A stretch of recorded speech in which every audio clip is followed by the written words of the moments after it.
Hi everyone, this is Simon. Welcome to my YouTube channel, and in this video I'm going to talk about 3 fundamental principles of effective learning.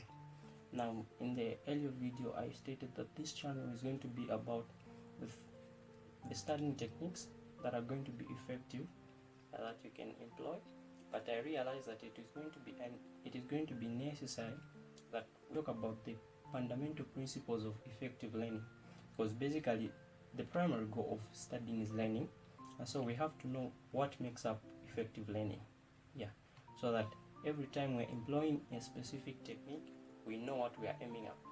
Okay, so there are many definitions of learning, but the one which I like is from a book which I really recommend that you read.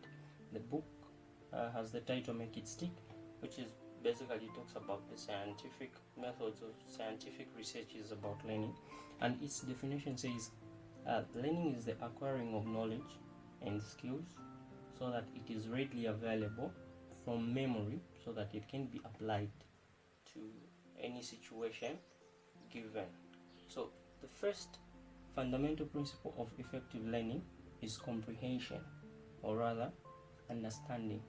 So that should be your first focus when you just open any source of information. As you're about to start studying it, the main focus should be to understand the information which is in that source that you're reading.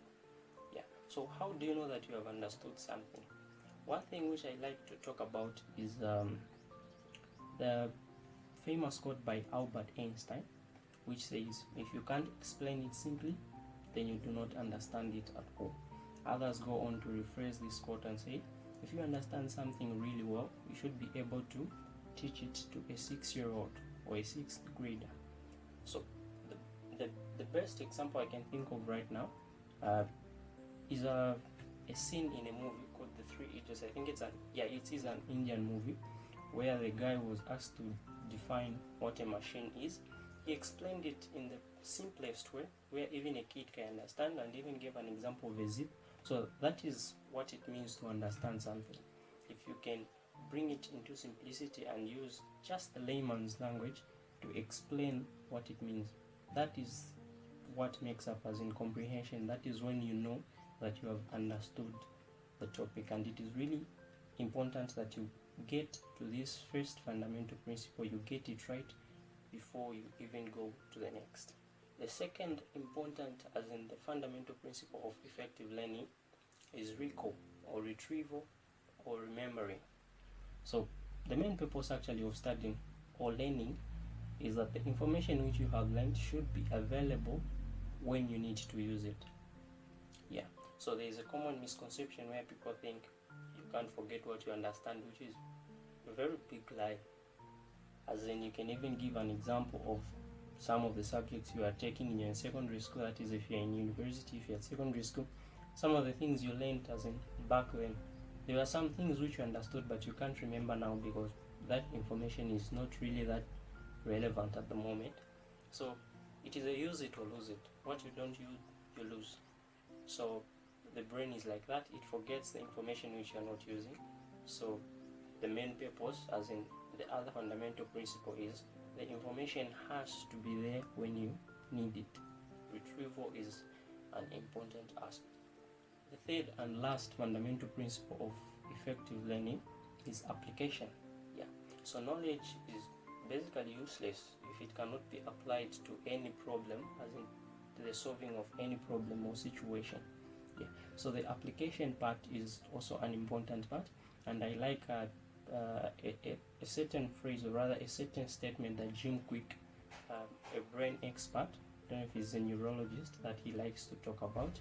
He says, they say knowledge is power, but knowledge only has the potential to become power. It is only power if you are able to apply it. So basically you should be able to apply the knowledge that you have.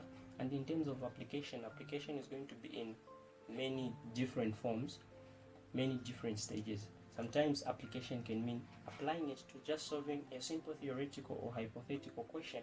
That is application. Sometimes, like for example, I'm a medical student, it means applying the information, or rather the knowledge that you have, in an experiment, a lab or something. And as you go on, that is going to mean applying it to the real world, to the real deal. But it is important that we learn to apply as soon as possible in a way that is possible in any way, whether it is just a theoretical or rather a hypothetical question.